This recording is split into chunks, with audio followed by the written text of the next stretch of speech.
Good afternoon, everybody, and welcome to this second in the series of webinars brought to you by the Alcon Experience Academy.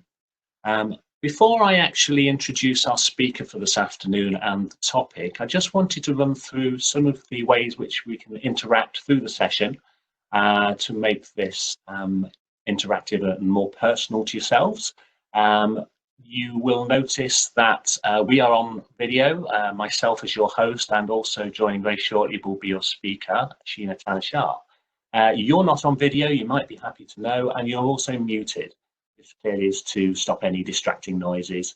But we want you to interact. We want this to be interactive as possible. So please use the Q&A section, which you can find on the right-hand side of your screen, or if that's hidden, it's possibly under the More Options button.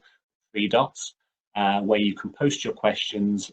They will be sent through to me and I will field them and present them to Sheena on your behalf at the end of the session. Also, we have a few things going on at Alcon, so I just wanted to run through those for you as well. The email address on screen is our contact at Professional Affairs. We have, in addition to the webinar series which you are on now, a number of CET sessions. These are peer discussions worth 3 CET points, and if you email the Professional Affairs inbox shown there, alcon.professionalaffairs@alcon.com, with CET in the title, we will send you through a link to the schedule of what's happening.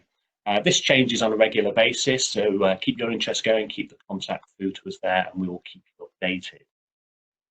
Some of you may also be aware, and actually even I know some of you have them, we've made available a number of slit lamp breath shields. These are free of charge, and again, if you email the address with slit lamp breath shield or breath shield in the title, we will make one of those available to you. Currently it's one per practice, the practices who are open seeing emergency cases. As things start to settle down, we do have significantly more numbers that we can make available to you, so you can have one per consultation room. But at this time, it is just one per. So we are in difficult times, different times here. This web series has been put together to support you as practitioners. You'll note that these aren't CET. This is more about support in general rather than just of the clinical nature. And I'm very pleased to introduce this afternoon, Sheena Tanna-Shah.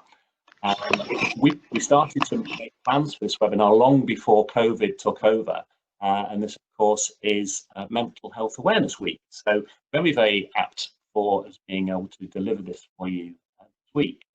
Of course, things have changed significantly, and I would suggest it's probably more important to us now than it would have been had the current circumstances not hit us. So I hope that the content here is going to be very useful to you. Sheena is an optometrist. She's a life coach and rapid transformation practitioner. Sheena, I don't know how you managed to fit it all in on top of optometry, but I'm certainly very interested in the subject matter that we are going to be exploring this afternoon. Without further ado, I shall hand over to Sheena. And again, please remember to send your questions through and we will answer them at the end of the session. Thank you very much. Thank you so much. It's such a pleasure to be here and deliver this well-being webinar. This webinar is all about well-being for everyday life. And it's all about mastering your thoughts and mindset. And as Neil said, we are really, in strange times at the minute, and we're going through different emotions and situations right now. And I'm hoping these tips and techniques can help you in everyday life right now, but also moving forward as well. So these tips and techniques are to enable you to implement them in your daily life, in your personal life, professional life as well, to give you optimum mental and physical well-being.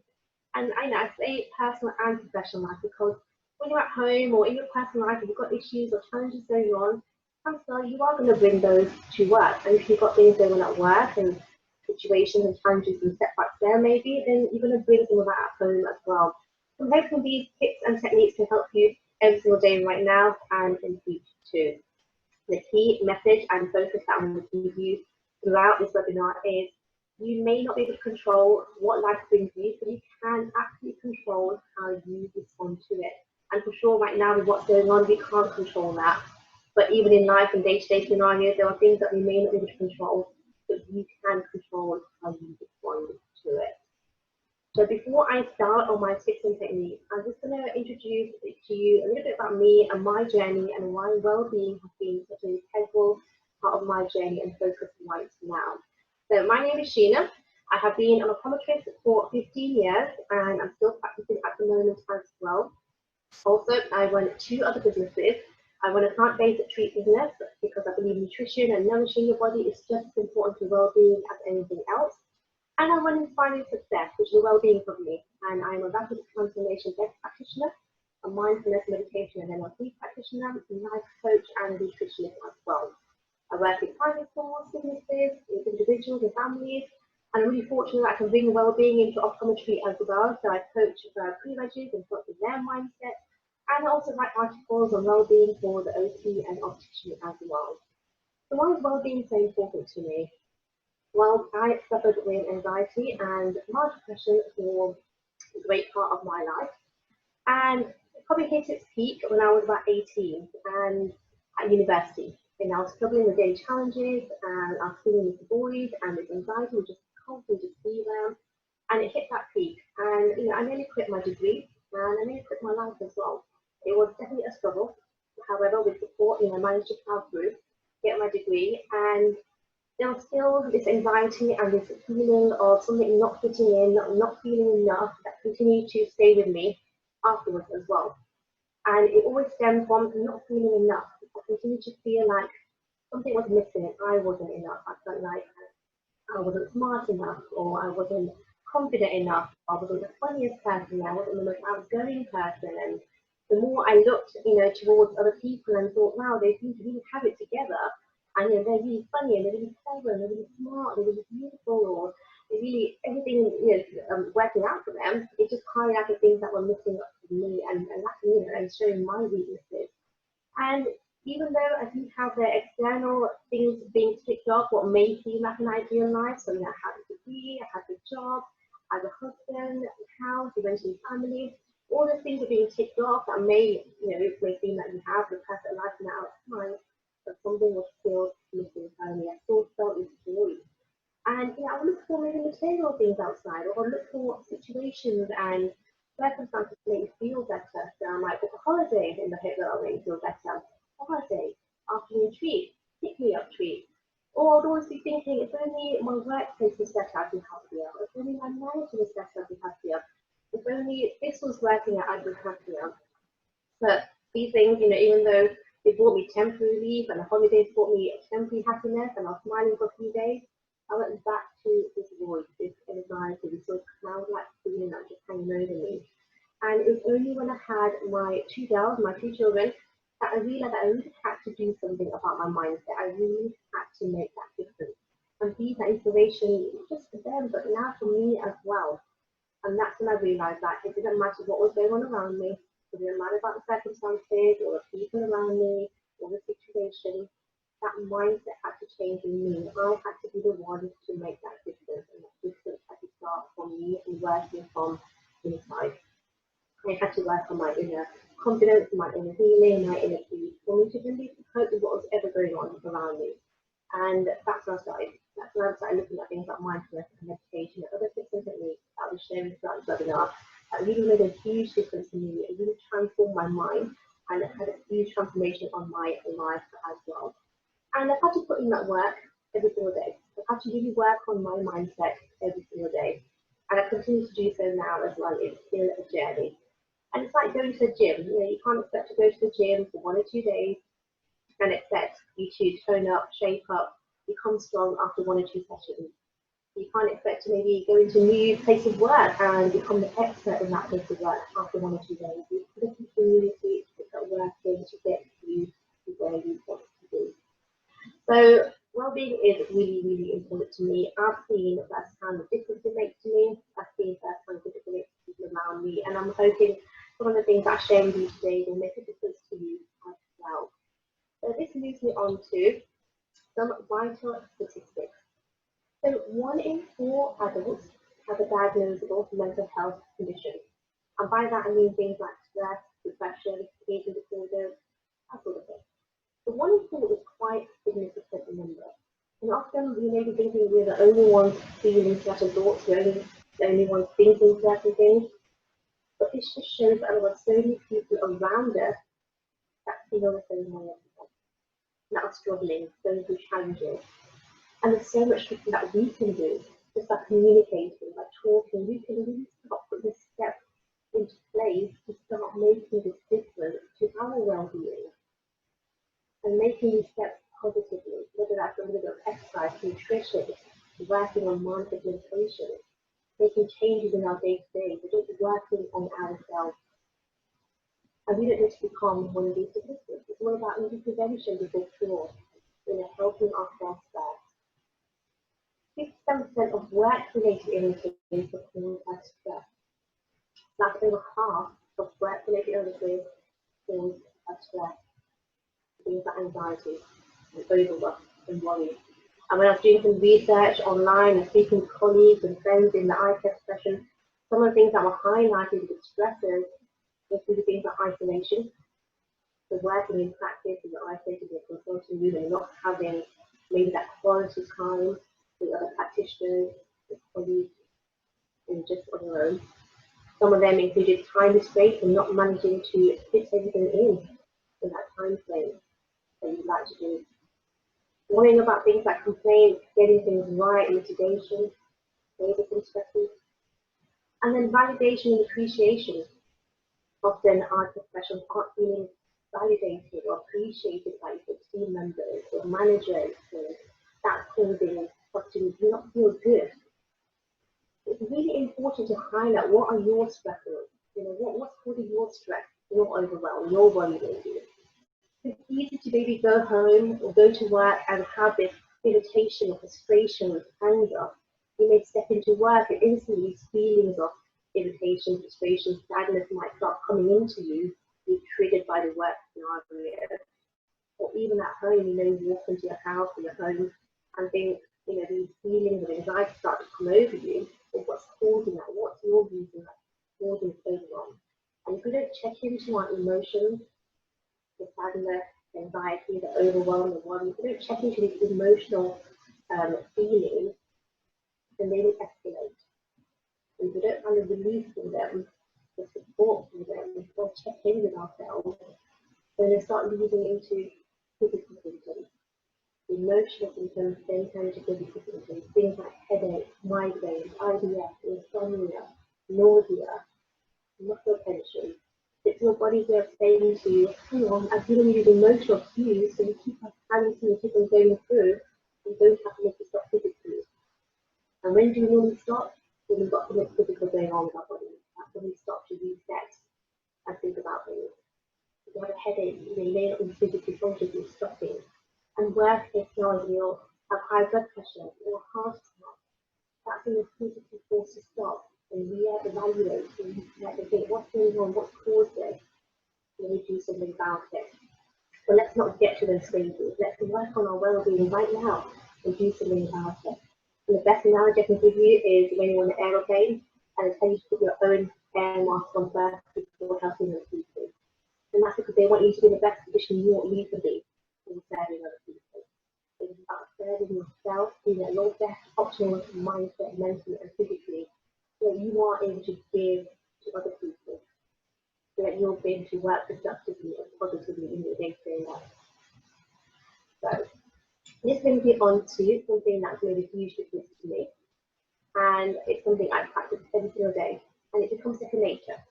So just like everything else, you have to put a little bit of effort into it to practice it, and then it becomes part of your day-to-day life. So this is mindfulness. So you may have heard of mindfulness. You may have heard it a lot more recently in recent times. You may be practicing it already, which is great. And if not, you may be thinking, well, what is mindfulness? How can I implement it? And how does it benefit me? So let me explain a little bit to you about what mindfulness is, and then I'll share with you how you can use it in your day-to-day life as well.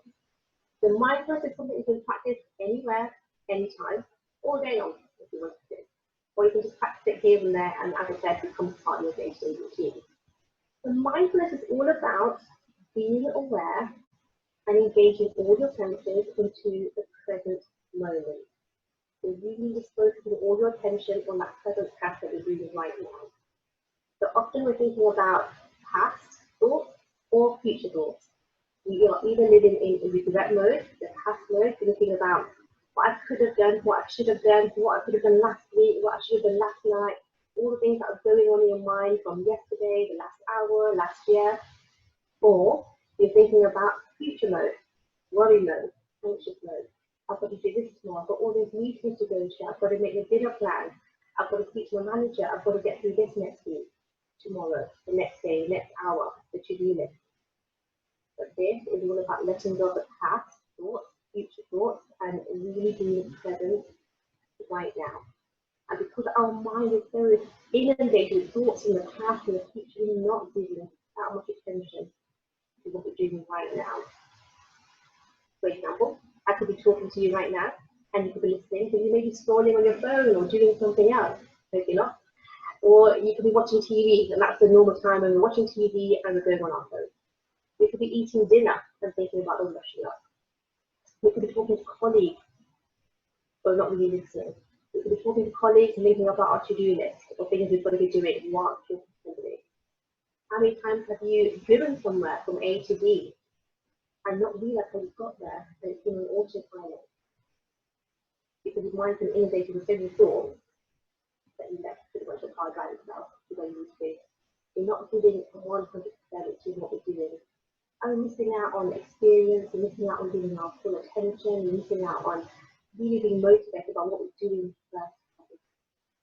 And mindfulness has so many benefits. So much research has been done that when you practice mindfulness, it allows you to reduce your stress and anxiety, it improves your confidence, improves your clarity, your motivation, it increases your social interaction, it increases your self-compassion, and it improves your physical health as well. It can lower blood pressure, improve your sleep.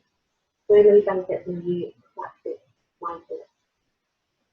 How can you practice mindfulness at work? Can you be a mindful practitioner?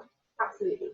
And I'll be honest, mindfulness really changed how I thought about optometry and my working day when I started practicing mindfulness at work. So some of the simple things that you can do when you go into work and how you can practice mindfulness, but with huge benefits and a huge impact. So simple yet effective. So when you go to work, maybe you can just spend a few minutes getting there early. And when you first take that seat in your consulting room or wherever you may be, just take a moment, check in with yourself. Just let go of anything that's not serving you, let go of the thoughts that aren't relevant to what you're doing right now. And just be really mindful of where you are, the room that you're in. Just take a moment to be mindful of your role that you're playing that day, people that you're serving. It's taken many qualifications to get to where you are. And at one point when you're studying to be where you are, you're really hoping and dreaming of being in the position that you are right now. And sometimes that gets lost. So just be mindful of why are you here? Why are you choosing to do what you're doing? Helping and serving so many people every day, making a huge difference. So just check in with yourself, how are you feeling? Have you brought any issues from home into work? You walked into work and you're irritated by your manager, or frustrated at something that's going on at home? Have you brought that with you? Can you let that go so you can be fully mindful about your next patient or whatever you're going to be doing that day? Before you switch on that computer or start getting ready for the day ahead, just take a look around maybe a consulting room and look at all the equipment and technology that surrounds you. Often again, you take advantage and you use things routinely, sometimes on autopilot. So just take a moment to just pick up on a cruiser or Vulcan, look at your split lamp. So much technology and equipment that gives so much vital information to make a huge positive difference to other people's lives. So much information that can make a difference to people's lives. And detect things. Take a moment, just maybe even pick up that cruiser and just have a look at it. Pick up that Vulcan or just take a moment to really, be mindful of what that says. So much information it gives you. There's so much that you can do with it with your skills. Just be mindful of your role that day, check in with how you feel. Which brings me on to, are you mindful when you are seeing your patients? When they first come in and see you, and they take that seat. Are you feeling any frustration from the patient before? Maybe you had a difficult patient before this one. Are you still annoyed or stressed and you're bringing it onto this patient? Are you thinking that this patient's a number, the one before lunch? What are you thinking when you encounter this patient? Are you giving that full attention? Are you going straight into the routine eye test, writing the notes down? Because there's nothing routine at all about seeing this patient. They are very unique. There is one of a kind of this patient. There may be similar patients, but with this particular patient, they are unique to you. So how engaged are you when you are using the body signals? What are you observing the body language? Do they appear stressed or anxious or worried? When you're listening, how much are you really listening? Or are you thinking about the other patients you've got to see or the ones you've seen before? Testing you've got to do right now? Or are you on autopilot? Because when you really mindful and our mind being listening, giving all our attention to listening, all our attention to observing, all our attention to each part of the test and not making it routine at all. That's when we build that strong relationship with that patient, feel that rapport, and that's when you start enjoying your work again, enjoying that difference that you're making with the patient. And for sure, that made a huge difference to me. Just simply asking, how's that patient doing today? What have you been up to on the weekend? Simple questions had a huge impact. I got to learn something new about each patient every time I saw a patient. Each experience was very different, and there was nothing routine about my day anymore. And the reason it's really beneficial for me to mention this too, because I personally, I did get bored of routine eye test or that idea in my head very early on in my career. When I started practicing and teaching and reaching out each patient as a new person, it made a huge difference. So how mindful can you be with your patient? Really listen, observe, do each test as a bit carefully doing it. And then that brings me on to how mindful are you with your colleagues that are around you? Your manager maybe, your support staff, whoever you're working with. How engaged are you with them? Often we make clash with our managers or the people that we work with, and that's absolutely okay, normal. But are you walking into work instantly irritated maybe? Or instantly worried maybe? Are you checking the emotions and see how you're feeling with that? And checking with your colleagues or the people you're working with, be mindful when you are listening, instead of just giving instructions or maybe a handover. Take a moment to really listen. Take a moment to engage in your speaking. Take a moment to see how they may be feeling, if they support you to give them as well. Just be really mindful when you're at work. See if it makes a real difference to you. And that's so you can practice mindfulness anywhere, anytime. You can practice mindful eating when you're going on a mindful walk or journey, especially as we're doing a lot more walks right now. Really appreciating nature for what it sounds, the way you feel, what you can see when you're eating. Just let go of everything else and enjoy the food, just the food, and appreciate that food in front of you. The colour, the texture, the aroma. You can really improve that relationship with food when you practice eating mindfully. And you can do this with your family or people that you live with or individually as well. And bringing mindfulness to all parts of your life makes a huge, huge difference. And you don't need to practice this every single time or be super conscious of it, but maybe once every hour you can stop for a minute or so and just be mindful of whatever you're doing. Letting go of things that aren't serving you, and you start becoming an observer of your feelings. You start witnessing your feelings and letting go of things that aren't helping you or benefits for you, and just refocusing on the moment. So I've talked a lot right now. I think it's time we should actually practice a little bit of mindfulness. So as I said, you can do this anytime, any place. So I'm just going to stop everything for a second.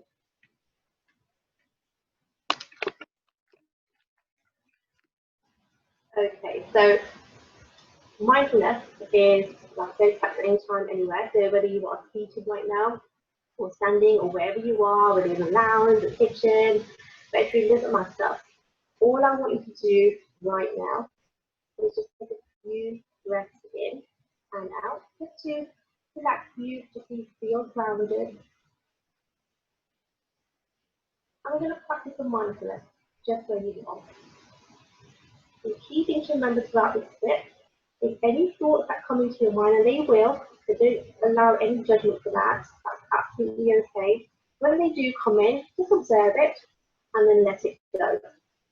If you're thinking about what's for dinner or what you're doing tomorrow, so that thought comes in, that's okay. Observe that thought, let it go, and just focus back on the question. So, all I want you to do right now is take a look around you. And I want you to pick 4 or 5 things that you can see. The 4 or 5 things that you can see, no matter what, anything at all. And I want you to imagine it's the first time you're seeing these things. Imagine you're like an alien from another planet and you're seeing these things from Earth for the first time. So pick 4 or 5 things that you can see and really observe the colours, the patterns, the textures, the size. So you look up, look around, look below you. And you really hone in on a few objects, the things around you. Just pay attention to the colours, shades, the size, the detail. Take a moment just to do that. And any thoughts that come in, that's okay. Just let them go. Focus back on observation.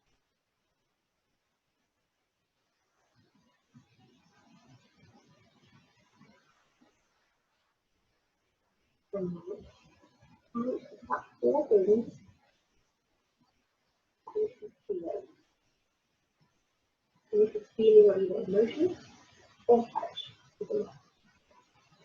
The 4 things that you feel, maybe in terms of material things, maybe when your feet it, maybe when your feet are resting, maybe whatever meaning you can touch it. What can you feel? Maybe it's the clothes you're wearing. For example, if you have obvious things that we miss on feeling, so maybe the hair that's resting around you and accessories that you may have, any glasses that you may be wearing. What can you feel? Is it hard? Is it smooth? Any patterns in the rainbow? Any textures? Or is it warm? And again, any thoughts coming into your mind? Focus back, feel it. And then, at the moment,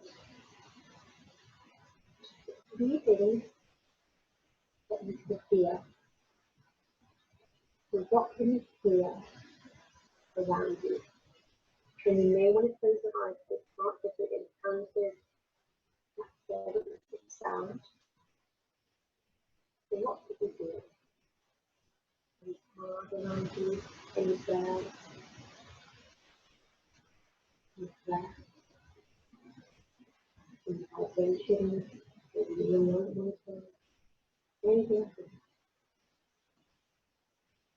It's just a moment just to move straight, your toes, you continue right, high stretch or low stretch, and then grab any of this. Focus on the length of sound.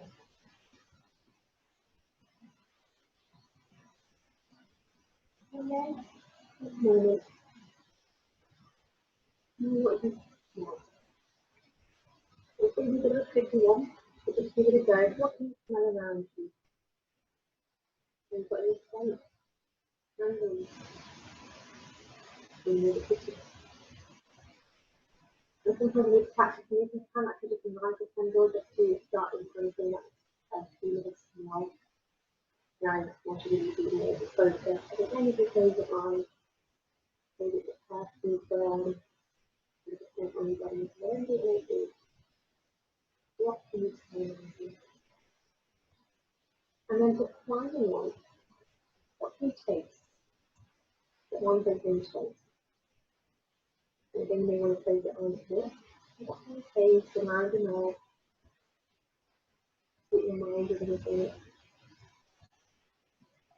Is it a meal or a food that has to feel? But then letting go of your thoughts, focusing back on the sense, the taste. And again, if you practice it later on, you have to put something in your mouth. And do the children to put your chocolate bottom or raisin. Really get used to. Okay. I hope you can practice that little bit of mindfulness there and enjoy that. As I said, you can practice this every single day. You can really improve your relationship with food and affairs. You can up your walk. You can start noticing, really enhance these senses. You can make a huge difference there. You start becoming observant of your thoughts. Okay.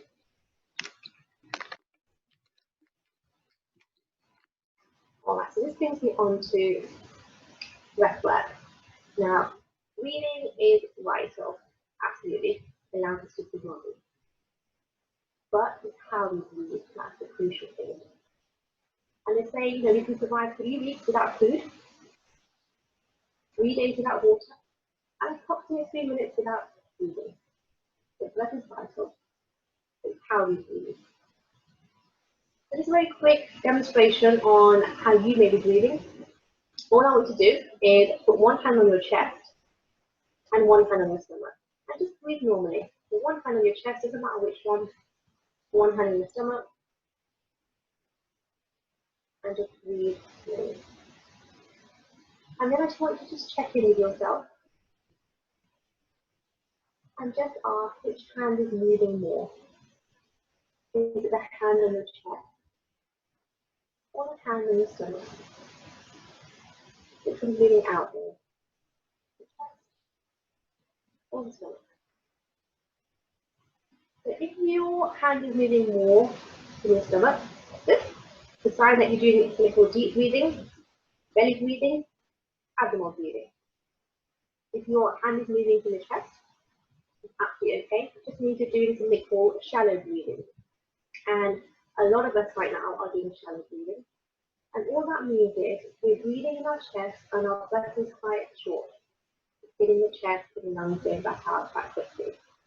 And that's because we're in an alert mode. We're in a stress alert mode constantly. We're always looking for stresses around us. And this was fine and valid thousands of years ago, when we needed a fight and flight mechanism. Thousands of years ago, we needed to be constantly alert because we didn't know what dangers were around us. We didn't know if a bear was going to come and attack us, we didn't know if there were tribesmen were coming to attack us, or we didn't know what other dangers were lurking around, and we didn't know when they were going to show up present. So we needed this stress system, we need to be always alert, always ready to have this fight, flight, or freeze mechanism working. So we need to run away from these bears, or fight them, or freeze. We need to be always alert. Now, as evolution has moved on quickly, our brains haven't changed it quickly, so we're still using this fight mechanism, but we're using it for daily stresses now. So even though there's no grizzly bears right now, our brain isn't distinguishing right now the difference between threatening situations, like an actual bear coming at us, to non-threatening things. So right now, our stresses right now are we're worried about, anxious about things like public speaking, giving a presentation, going shopping, having an in-law for dinner. Our stresses are completely different, but the fight-flight mechanism is still the same, and it's not beneficial to us. Because what's happening is we are on alert mode all the time, and that releases the stress chemical cortisol, and that gets us prepared for things like fight-flight. It means that adrenaline is going, and it lowers the immune system, it causes the stress and anxiety and overwhelm, and it's on a loop, because when we're shallow breathing, the stress response is being released, the cortisol is being released, and that causes our breath to shallow again, and it's a bit of a loop, and not beneficial to our health and our mental well-being. So we need to do something called deep breathing, which I'll share with you in a minute how we can do that. And deep breathing is all about breathing right into your stomach area, which then triggers the parasympathetic nervous system, which tells your brain, okay, you can stop, you can relax, nothing to worry about. So when you're stressed, it's the sympathetic nervous system that's triggered. When you're relaxing and you're deep breathing, it's the parasympathetic nervous system that's triggered. Now both can't work at the same time. You can't worry and relax at the same time. You can't stress and be calm at the same time. So then pick one. So let's pick calm and relaxation. And also when you're deep breathing, it releases endorphins in your brain, which allows you to feel good. and that carries on. So you feel good, feel relaxed, feel calm, and this improves your energy and your mood and your clarity and your concentration. So when you are worried and anxious and then you get told, take a deep breath, it's because you can think more clearly. You're not reacting to situations, you're able to respond to them. So let's share a little bit how you can do some deep breathing.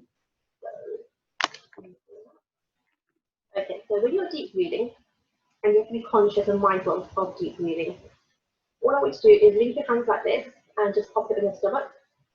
The hands like this onto your stomach area. And I want you just to imagine that there's a balloon in your stomach. And when you breathe in, I want you to inflate the balloon. So your stomach, your hands will come out, your stomach will come out. And then when you breathe out, your hands will come in, your stomach will come in. Okay? So as you breathe in, inflate that balloon, hands come out. And then as you deflate, your hands will come in. So let's do this together. So 3, 2, 1, take a breath in. Really inflate that balloon, so your stomach should be coming out. Hold it for a second, and release. You should notice your hand coming in. Take a breath in, really inflate that balloon. Hold it. And let go. One more time, take a breath in. Inflate the balloon. Hold it for a second. And release. You should really now feel calm. You may even be yawning. Some of that sometimes that happens, it's like yawning, that's just the mind feeling relaxed and it's feeling calm. And it's still like a sense of relief. So breathing in that deeply is really beneficial. You can use your hand as well to start practicing deep breathing. So I would use the whole thing as a marker. So as you go up, just breathing in, and then breathing out as you go down. And then breathing in, holding it, breathing out. And this is great to show kids if you've got family. You can also just count. You can count breathing in 4 for 4 counts, holding it for 4, and letting go for 4. Breathing in for count 4, holding it for count 4, letting go. So different parts you can breathe deeply, and you can use this all the time.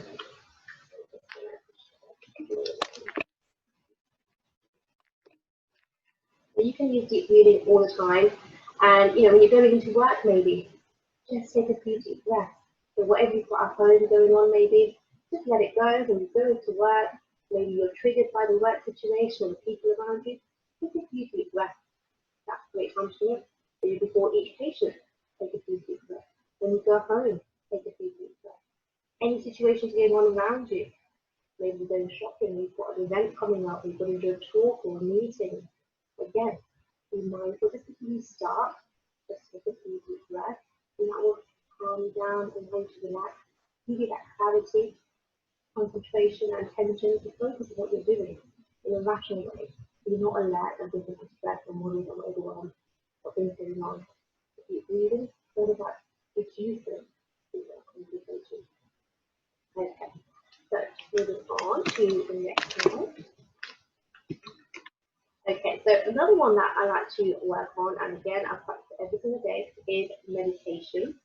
Now, a lot of people, when they hear the word meditation, think, I've got to be here in a lotus position for 2 hours, possibly chanting, I can't do that. I can't keep my mind still for even a few seconds.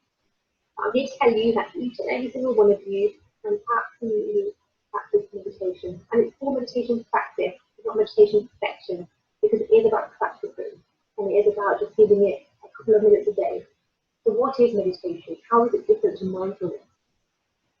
Meditation is about stilling your thoughts. So mindfulness is being really engaged with all senses and really present with whatever's going on in front of you.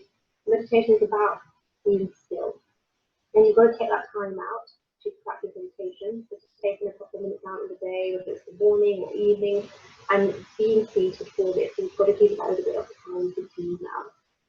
Meditation is about finding that inner connection, inner peace, that inner confidence, that inner feeling within you. It really is about letting go of these thoughts and allowing your mind to be still. And there's so many apps that are designed to support this meditation. and huge benefits again. So same benefits as mindfulness, so you can reduce the stress and anxiety, improve the mood and confidence, your clarity, improve your confidence. So many beneficial things to meditation. And what it really does is it allows you to really respond to what things are going on around you rather than react to it. You become such a witness to your thoughts and all these thoughts that are going in your mind that aren't helpful instead, and you start really sitting back and letting so much go. Then able to move on in day-to-day life so positively. And research has shown that this actually starts changing the structure in your brain as well, which is amazing. So it starts reducing the amygdala, starts shrinking the amygdala, which is responsible for the emotions that cause stress and anxiety. And it starts increasing the grey matter in your brain, which is responsible for positive emotions and emotional stability. When you practice meditation, you go into a complete relaxation mode. Your beta waves, which start processing the information, start reducing, so your influx of thoughts start reducing, and you start going into deeper brain waves, the beta brain waves, and other ones as well, which allow this deep connection from within you. So just practicing a couple of times a day is all you need to do to start. And again, the key thing here is no expectations, no judgment, just giving it a go. Showing up and giving it a go. Maybe practice first thing in the morning, maybe end your day with meditation. And there's lots of different types of meditation you can do as well. So there's visualization, there's guided, there's breath work, and one of my favourite ones is affirmations. Now, affirmations mean statements, and positive affirmations mean positive statements. And this is a great way to really start your day. So when you have that morning routine and you first wake up, it's a good way to reaching out for your phone, looking what everyone's been up to, and then going about your day. You know, already your thoughts will be influxed with maybe anxiety or worries with a to-do list in the day. So let's start thinking about our to-do list. What do I mean by that? Let's start thinking about our to-do list. To be happy, to be creative, to be energized, to be relaxed, to be peaceful. Because as we say, we're human beings, not human beings. We don't always have to focus on this to-do list. What are we doing all day long, moving from one thing to another? Let's focus on ourselves first. The affirmations are a great way to start the day. And you can say this in the present tense, so you can use an affirmation word that's positive to you, that resonates with you that day, and then add the word I am in front of it. So I will start with I am enough, I am energized, I am relaxed.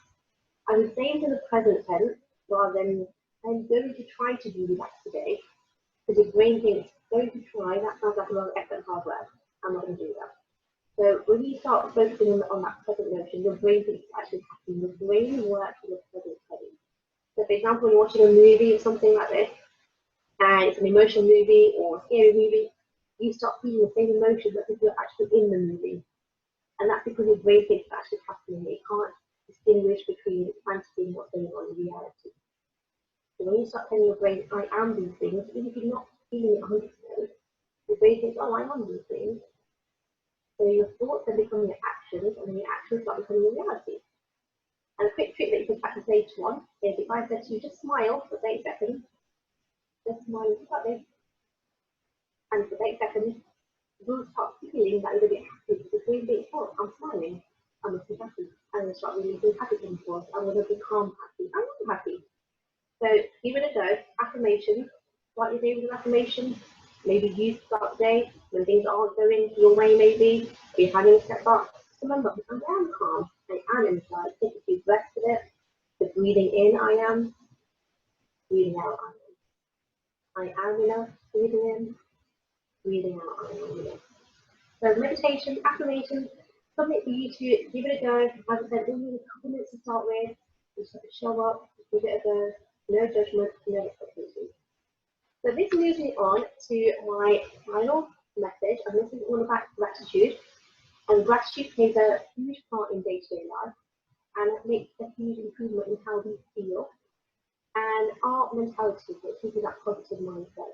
So again, our brain is wired to always think about negative things from the olden days, thousands of years ago, because if we are remembering things that went wrong, then we know that the dangers that were there and we can avoid them.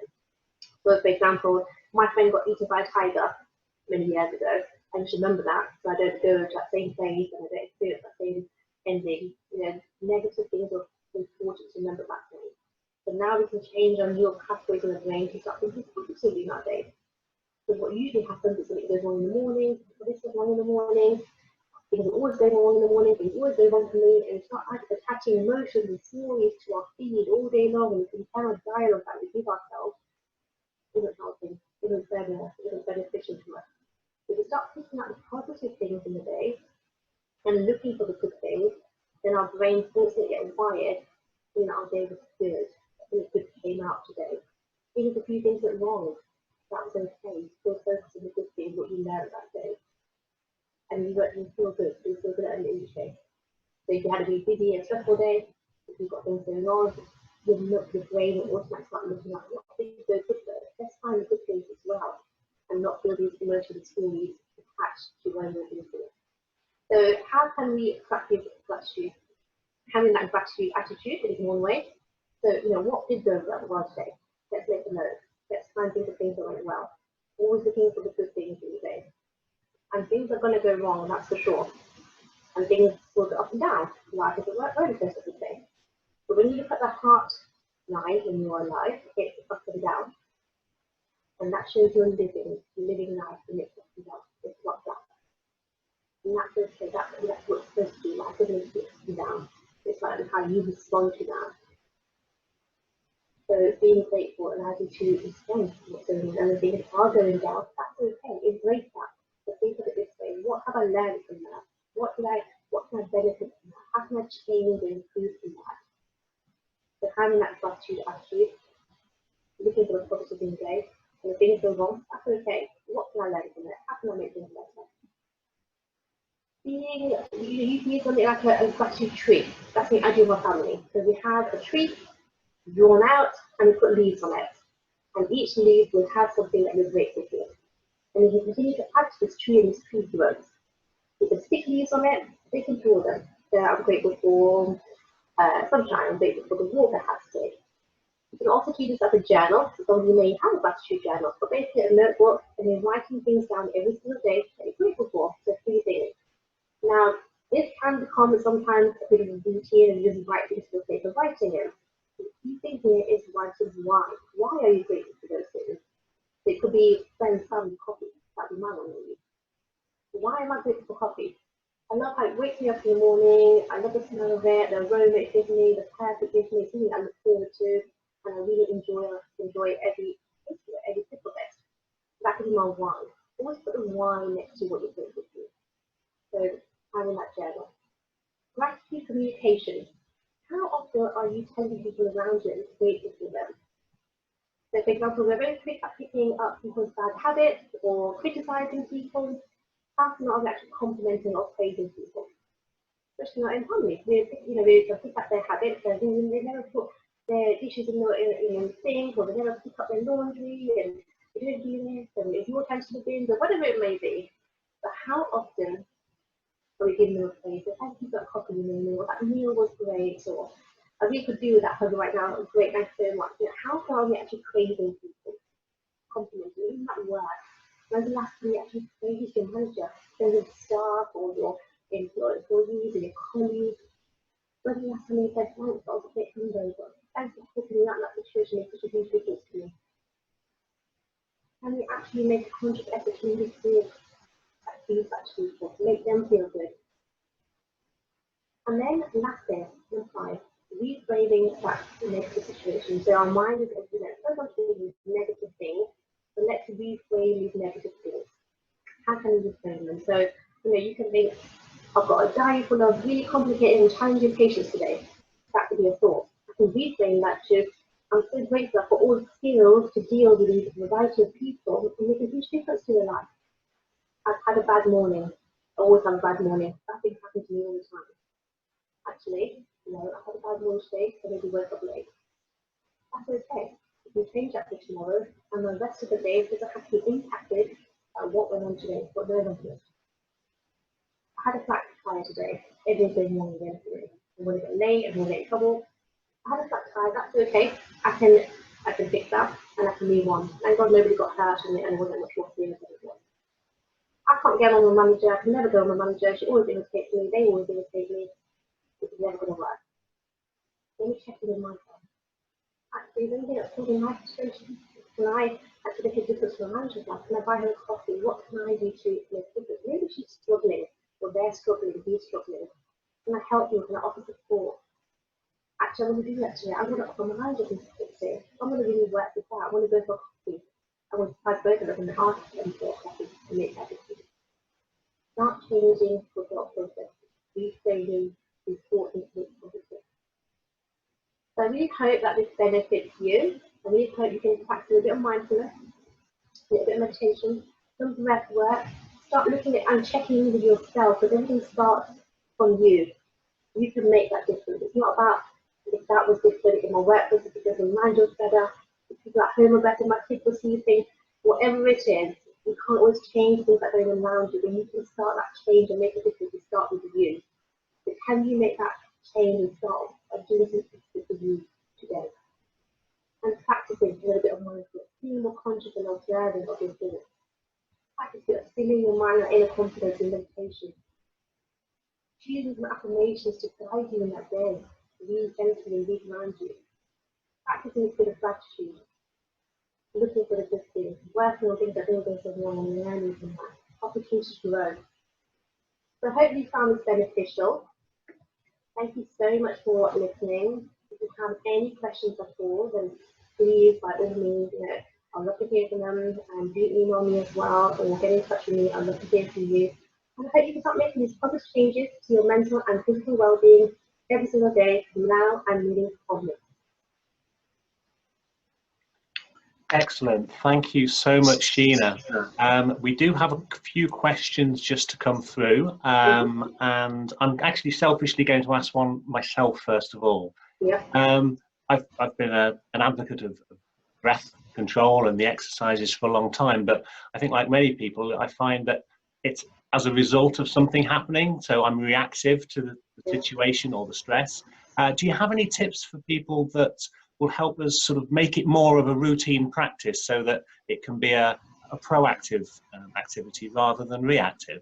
Maybe how to spot the signs. Yes, absolutely. So when you start practicing that little bit of mindfulness, that's when you start acknowledging what thoughts are creeping up, and before they start escalating and snowballing, you'll be observing those thoughts triggering stuff. So just before they escalate, we can start practicing that deep breathing beforehand, and before you get into that work of anxiety and overwhelmingness, you can start practicing some breath work. So you can just start your day with some breath work when you've got things going on in the day. Before you actually go into that event, practice some breath work, end your day with some breath work. So just put it in a few spots throughout the day, and just be mindful that, I need to just make sure my breathing is regulated, I'm doing some deep breathing, and just, be mindful that start the day and schedule those bits in. Super, thank you.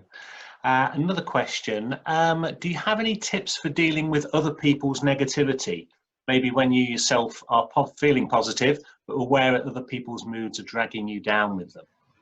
Yeah, absolutely, and that can happen all the time. And you're feeling positive, but people around you are constantly negative, or let's say draining you. And as I say, that there are some drainers in life, and there's some radiators, and you've got to do what's best for you. Sometimes it's not being selfish at all, but you've got to put yourself first. If it's impacting yourself, impacting your mood, then I always say, we're not like trees. We can actually move away from people that are impacted this way. So if we've given them support and we've done all that we can, then now let's start focusing back on ourselves, and maybe just separating ourselves and giving ourselves that little bit of distance, and just working on our own instead.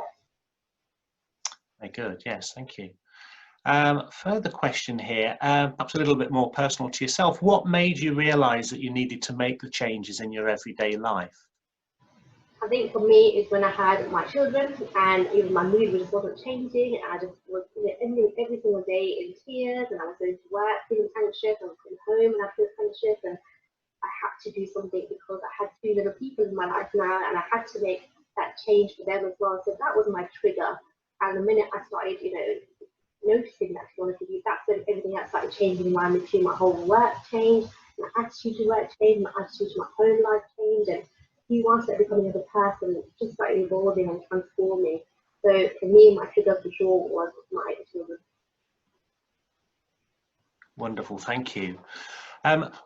Okay, well, thank you so much, Sheena. It's been an absolute pleasure, and I've certainly sort of learned some new ideas, as well as perhaps reaffirming some which I thought I was practicing before, and maybe the habit's not quite there, but certainly things I'll be putting into practice. I hope it's been useful for our delegates as well. Just a final reminder, we will be putting our recording available to you on our YouTube site, and again a reminder of the Alcon email address, alcon.professionalaffairs@alcon.com, if you want to sign up for any of the CET, for future webinars, and for the Breath Shields. Thank you, Sheena. Thank you so much. Thank you everybody for dialing in.